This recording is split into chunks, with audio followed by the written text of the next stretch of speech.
चलिए डिस्कशन करेंगे sub inspector की जो एग्जाम हुई है उसके पेपर को लेकर। 2 दिन मतलब 2 शिफ्ट में पेपर लगा है, एक 5 अप्रैल को और एक 6 अप्रैल को। 5 और 2 मुद्दे हमारे डिस्कशन के रहेंगे, एक नॉर्मलाइजेशन को लेकर, एक कट ऑफ को लेकर। बाकी ओवरऑल किस लगभग 1 साल के प्रोसेस में सभी टीचर्स ने अपनी अपनी मेहनत करी। किसी के हिस्से में 2 क्वेश्चन ज्यादा आ गए, किसी के हिस्से में 2 क्वेश्चन कम आ गए। हिंदी में उसी टीचर ने संधि, उपसर्ग, प्रत्यय, विलोम, पर्याय, मुहावरे सभी उन्होंने भी ऐसा पढ़ाया। अक्ष टीचर ने भी ऐसा पढ़ाया, वाई ने भी ऐसा पढ़ाया। जीके में जो कॉमन क्वेश्चन थे वो सभी ने पढ़ाए हैं, जो यूनिक क्वेश्चन आए स्टेटमेंट वाले वो किसी ने नहीं पढ़ाए। तो अब इसमें ऐसा नहीं बोलेंगे कि उसका इतना आया उसका उतना आया। ठीक है भाई, सभी ने मेहनत करी और स्टूडेंट के नजरिए से देखा जाए तो फिर उसके लिए ये पेपर लिटरली थोड़ा सा यूनिक सा ही पैटर्न है। आरपीएससी जिस दिशा में जा रही है, अभी किसी का कमेंट पढ़ रहा था, एक बोल रहा था कि आरपीएससी कह रही है मूल किताबों से पढ़ो। ये तो ऐसा लग रहा है जैसे अशोक के शिलालेखों से डायरेक्ट पढ़ना पड़ेगा, वो ऐसे ऐसे क्वेश्चन दे रहे जाके। बहरहाल ये पेपर देखो, मुझे ऐसे पर्सनली मैंने जब पहली बार देखा ऐसे फर्स्ट ग्लांस जब देखते पेपर की, तब ये मुझे यूपीएससी जो आईएएस का प्रीलिम्स लगता है लगभग वैसा सा पेपर लगा, वैसे ऐसे क्वेश्चन लगे। हालांकि उसमें पूरे के पूरे क्वेश्चन ही लगभग ऐसे होते हैं, यहाँ लगभग पेपर वैसा था शुरुआत में उसको देखा तब। तो मतलब पेपर का लेवल अब बोलने के लिए यहाँ जब घर पे आते हैं तब आसान लगता है, पर वो लिटरली आसान नहीं, वो काफी टफ पेपर है। मतलब मॉडरेट की कैटेगरी, एक इजी की, एक हार्ड की। तो हार्ड से भी थोड़ा सा वो सुपर हार्ड की कैटेगरी वाला पेपर था।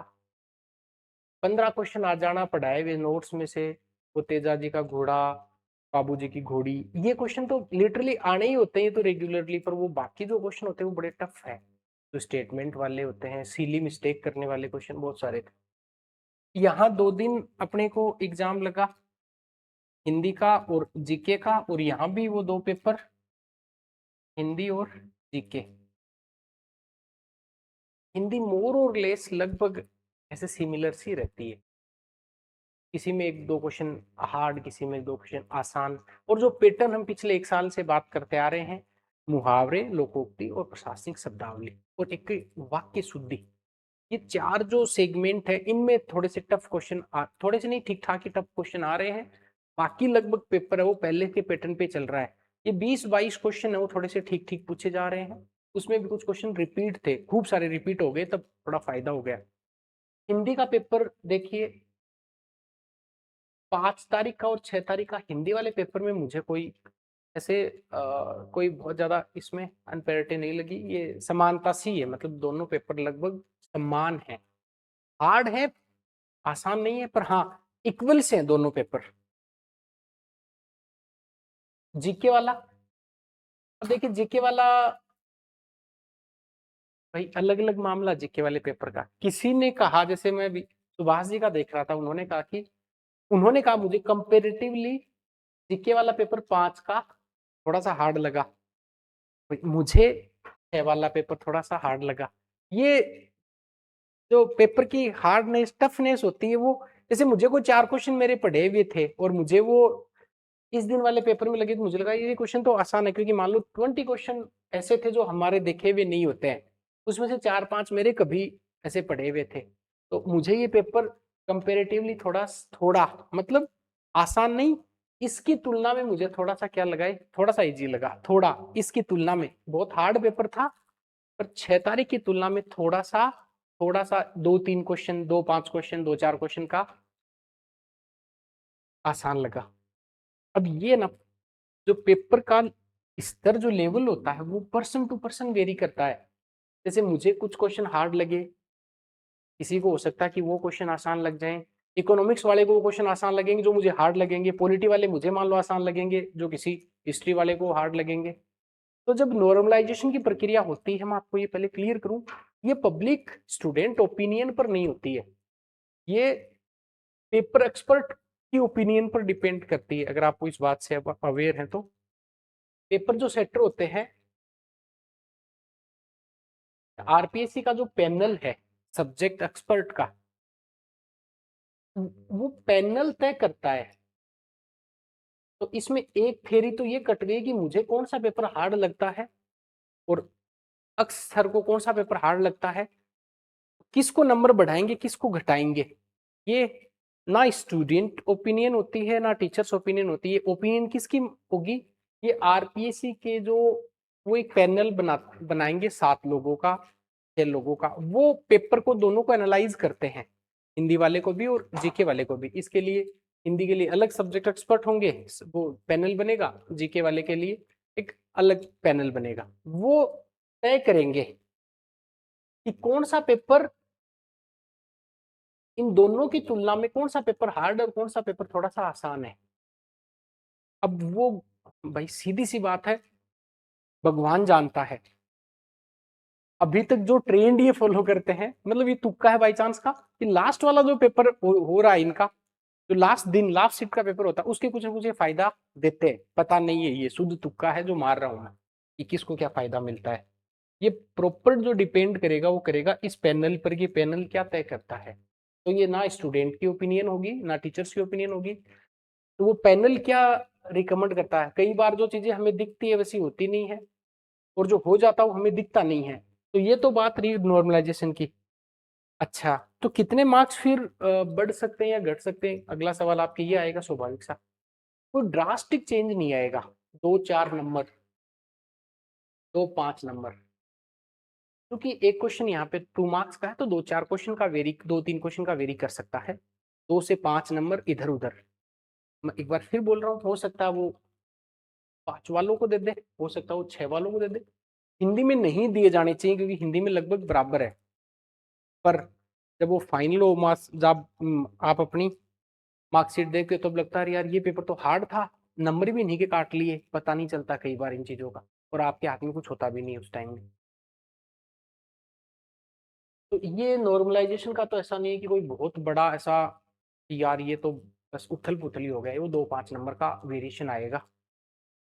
फिर 1-2 सवाल स्टूडेंट के ये होते, एक सर मैं क्वालिफाई नहीं कर पाया, जो क्राइटेरिया था 36% का, 40% और 36% का, तो क्या नॉर्मलाइजेशन के नंबर का मिलके मुझे क्वालिफाई किया जा सकता है? क्या ऑब्वियस सी बात है, तो किया ही जा सकता है। तो मार्क्स आपको मिल जाएंगे। अगर आपका आप एक आध नंबर से चूक रहे हैं तो हो सकता है कि इस दिन का है और आपके नंबर जुड़ गए, तो वो टोटली लक पर डिपेंड है कि किसके जोड़े और किसके काटे। तो इसके लिए तो आपको कोई भी स्ट्रेस लेने की जरूरत है नहीं। क्यों? क्योंकि ये किसी को नहीं पता लगता है। बोलने को तो मैं आपको पूरा बताऊं, ये था, ये 3 क्वेश्चन इसके हार्ड है 3 आसान है, मेरे बोलने और आपके सुनने आपके करने से कोई डिपेंड नहीं करता है। आप हमेशा इसी चीज को आपके दिमाग में यही पक्ष में आएगा कि अगर आपने 6 को दिया तो आप यही सोचते हैं कि ये टीचर ये बोल जाए कि आप 6 वालों को नंबर बढ़ेंगे, 5 वालों को कटेंगे। जिन्होंने 5 का दिया है वो यही सोच रहे हैं कि ये बोल जाए कि नहीं नहीं 5 वालों के बढ़ेंगे 6 वालों के काटेंगे। ये किसी को नहीं पता लगता, वो पैनल तय करेगा उनको कौन सा पेपर हार्ड लगा और कौन सा आसान लगा।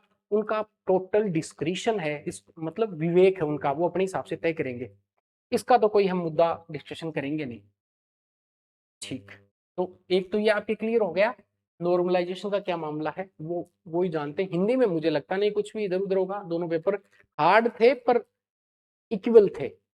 जीके वाले दोनों ही पेपर टफ थे, पर 2-4 नंबर का अगर इधर उधर हो तो वो हो सकता है, कोई बड़ा परिवर्तन नहीं आएगा। ठीक है, अब बात करते हैं आपके मार्क्स की। कितने मार्क्स वालों का सिलेक्शन हो जाएगा। देखो पीछे जो 2-3 भर्तियों का हम ट्रेंड देखें, इसके लिए पद के लिए, तब वहां पे आईबी के, आरएसी के, इवन 2016 वाली में एमबीसी के पद शामिल, ऐसे शामिल थे बहुत सारे पद। तो आपकी रैंक बहुत इंपॉर्टेंट रोल रख रही थी कि आपके मार्क्स कितने आए, कि आपको जो 4 चॉइस हम भरते हैं, एपी, आईबी, आरएसी और एमबीसी,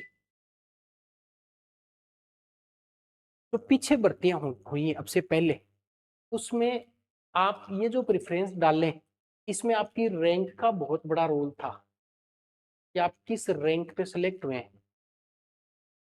क्लियर? इस वाली भर्ती में ये खूबसूरती ये है कि यहाँ आपकी रैंक डिपेंड ही नहीं करेगी, आपका सिलेक्शन मैटर करेगा। क्यों? क्योंकि लगभग मैक्सिमम पोस्ट जो है वो एपी की है।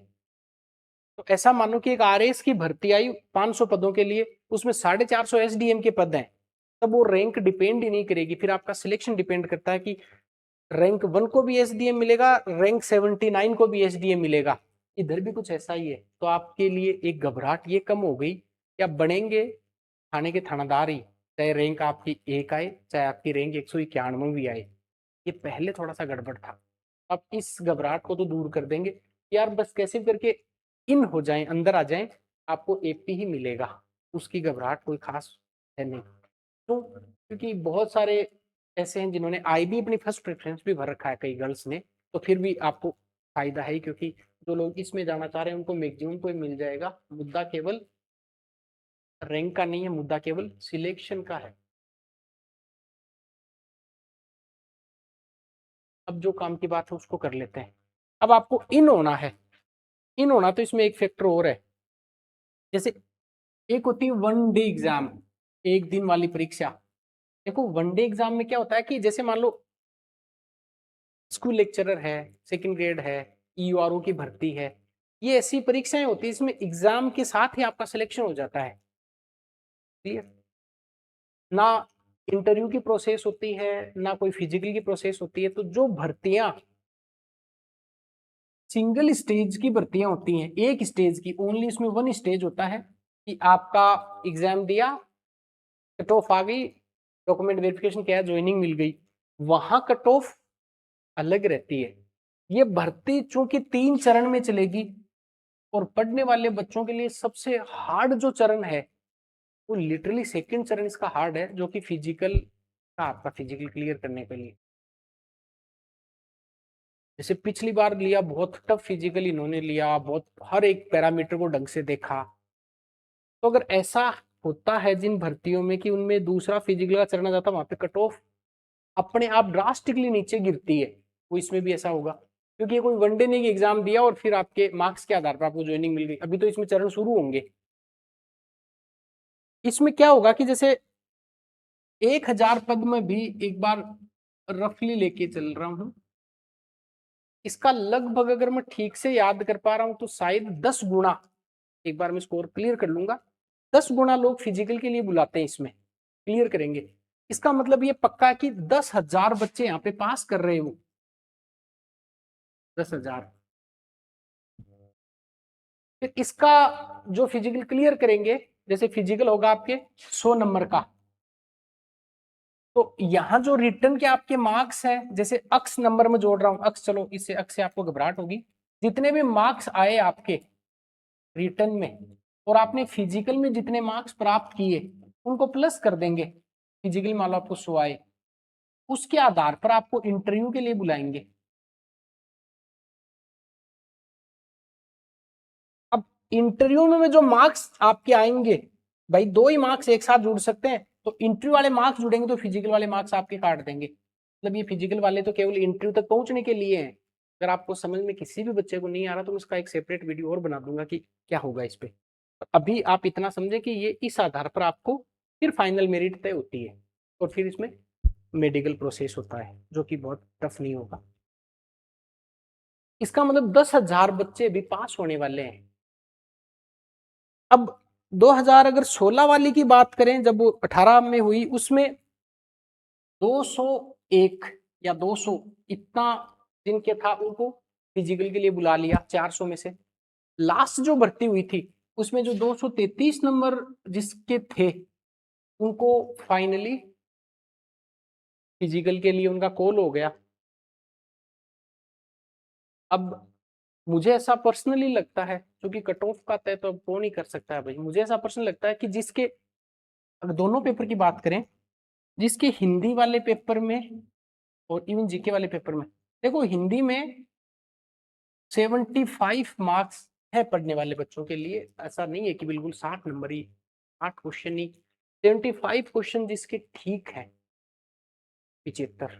फाइनल की बात कर रहा हूँ, अब कट ऑफ तय करेंगे तो एक स्टेज की कट ऑफ तय नहीं कर सकते भाई। फिजिकल के लिए तो जो जिसके 17 नंबर 17 क्वेश्चन हिंदी में सही है और जो पेपर पास कर रखा है, केवल क्वालिफाइंग मार्क्स आगे जीके की, वो फिजिकल की तैयारी कर लो, उनका तो तय है।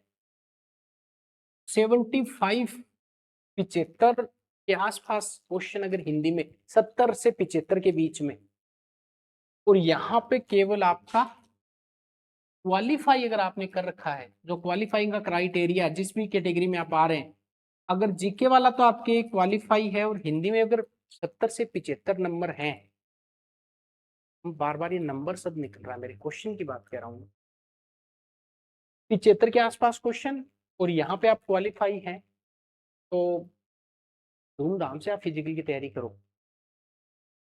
फिजिकल में बहुत सारे बच्चे फेल होंगे देखना, क्योंकि फिजिकल में जो तीनों जो चरण ये करवाते हैं, उनके जोड़ के शायद तीनों इवेंट के आपको 50 नंबर आपको लाने होते हैं, और नंबर्स ऑफ स्टूडेंट वहां पे फेल होते हैं।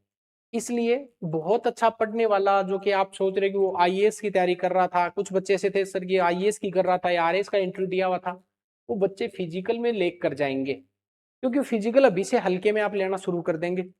आपको लगता है कि 2 महीने में बस बॉडी ट्रांसफॉर्म हो जाएगी, आप फिजिकल कर लेंगे, बिल्कुल नहीं होगा। मुझे ऐसा पर्सनली लगता है कि आपको अगर लिटरली फिजिकल क्लियर करना तो 6 से 8 महीने रेगुलर अभ्यास चाहिए, चाहे वो 100 मीटर रेस का हो, चाहे आपके लॉन्ग जंप का हो, चाहे आपको चिनअप जो पुलअप चिनअप होता है उसके लिए हो, तो 6 से 8 महीने प्रॉपर आपको प्रिपरेशन करनी चाहिए इसकी। और आप लकी हैं कि आपको उस नौकरी में आप जा रहे हैं जहाँ के आप पहले ही आप फिजिकल फिट हो रहे हैं। फिजिकल फिट जैसे ही आप होंगे, कम से कम आपकी 5 साल तो उम्र कम दिखने लग जाएगी, स्मार्ट हो जाएंगे आप, और फिर एक थानेदार की नौकरी भी आपको मिल जाएगी। तो जीके में अगर आप क्वालिफाई कर रहे हैं, बोलने को कुछ भी बोल दिया जाए, सही में टफ था, अगर ढूंढ ढूंढ के क्वेश्चन देख रहे हैं तब भी 20 क्वेश्चन ही मिल रहे थे कि अरे यार ये तो बहुत टफ पेपर आया है, क्वेश्चन डायरेक्टली मिल ही नहीं रहे हैं। और नहीं मिलने का थोड़ा सा फायदा भी होता है कि भाई अच्छे पढ़ने वाले बच्चे होते हैं, वो उसको सोच समझ के ऑप्शन कट करके कैसे भी करते हैं, पर ज्यादा ही टफ बना दिया, एसआई के लेवल का था नहीं ये पेपर। और फिर वो कुछ ये भी बोल रहे थे कि अगर एसआई का पेपर ऐसा आ गया तो फिर आरएस प्रीलिम्स का कैसा आएगा इस बार, क्योंकि पद कम आने वाले, पद कम आएंगे तो प्रीलिम्स का महत्व तो बहुत ज्यादा बढ़ बढ़ जाएगा, क्योंकि कम पद आते हैं तब कम लोगों को पास किया जाता है, भाई 15 गुना ही तो बुलाएंगे वो, तब कम लोगों को पास करेंगे, वो भी सी बात है, कट ऑफ ऊपर चली जाएगी। आपके हिंदी में इतने नंबर, जीके में क्वालिफाई कर रहे हैं, फिजिकल की तैयारी करें बिना हल्के में लिए हुए। अब 2 तरीके हैं फिजिकल की तैयारी के लिए, या तो आप किसी जो कोच होते हैं उनके निर्देशन में, उनके डायरेक्शन में आप तैयारी कर लो, इससे बाध्यता हो जाती है। आप वजन कम करना चाहो, घर पे अभ्यास कर लेंगे, नहीं होगा, जिम जाना पड़ेगा, जिम में आपने 2-3 हज़ार रुपए महीने के दिए, तो चाहे जिम ट्रेनर करवाए कुछ भी नहीं, आपकी एक रेगुलरिटी बन जाती है। तो सबसे पहले आप अपने वेट को कम करेंगे, सबसे पहली प्री कंडीशन तो यही है कि कम से कम आपका अभी जो है, भाई जो 50 वाले हैं वो 40 पे मत आ जाना, पर कम से कम आप 70 से ऊपर के हैं, 75 से ऊपर के हैं वजन के, तो आपको कम से कम 7-8 kg, 6-7 kg वेट आपको कम करना है। अंडर 70 रहना है फिजिकल क्लियर करेंगे तो आप, ये आप अभी से गांठ बांध लें, 65 to 70 के बीच में आपको वजन, आप मतलब फिर बढ़ जाएगा, चिंता मत करो। बहुत ज्यादा वजन वाले क्लियर कर नहीं पाते, क्योंकि जैसे आपको चिनअप लगानी पड़ती है, तो एक तो 65, आपके हाथ 65 किलो वजन उठाएंगे तो फटाफट निकालेंगे, एक का 90 किलो उठाएंगे तो हाथ थक जाएंगे, बोले यार नहीं निकलेगी ऐसे करके। तो आपका जो वजन है, अगर आप 75 से क्रॉस कर रहे हैं, 70 से 72, 73, 74, 75 है, तो इसको कम से कम 4 से 5 किलो, 4 किलो कम कर लो, आप अंडर 70 हो जाओ, बहुत फायदा है, फिजिकल नहीं रुकेगा। तो पहले तो आपको अपनी डाइट और वजन पे काम करना है, फिर आपको स्टेमिना पे काम करना है, पर करना जरूर है। इसके लिए मैं कोई फिजिकल एक्सपर्ट नहीं हूँ, मुझे बहुत ज्यादा ध्यान नहीं है इन चीजों का, मैं आपको ज्ञान भी नहीं दे सकता, बस मैं तो ये कह सकता हूँ कि हाँ, जो जो बहुत पतले लोग होते हैं थोड़े, उनकी स्टेमिना ज्यादा होगी, फिजिकल में तो फटाफट क्लियर कर लेंगे। और इसमें आप ऐसा मत नहीं करें मुझे कि 100 में से 100 लाऊं तभी मेरा हो, नहीं, आप फेल मत हो जाना, इस मार्क्स का इतना ही महत्व है।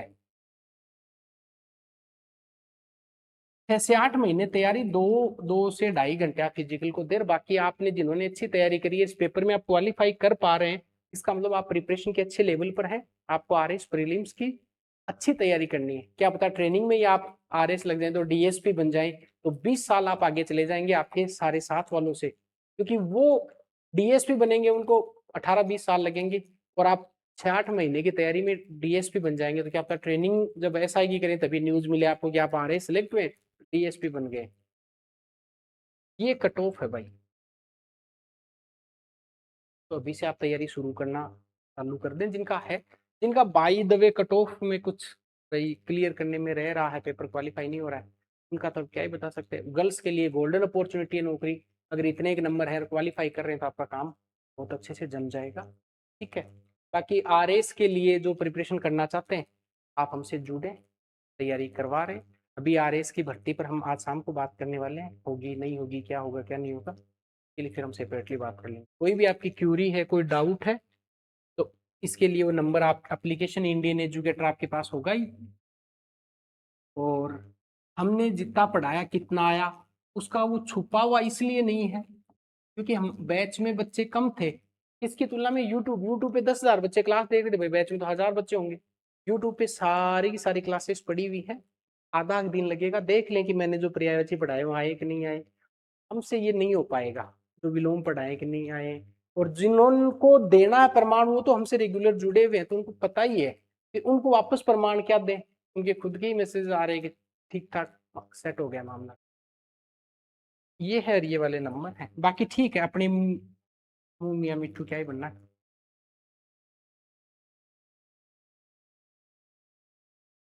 मिलते हैं, आपको बहुत बहुत अग्रिम शुभकामनाएं, तैयारी शुरू कर दें।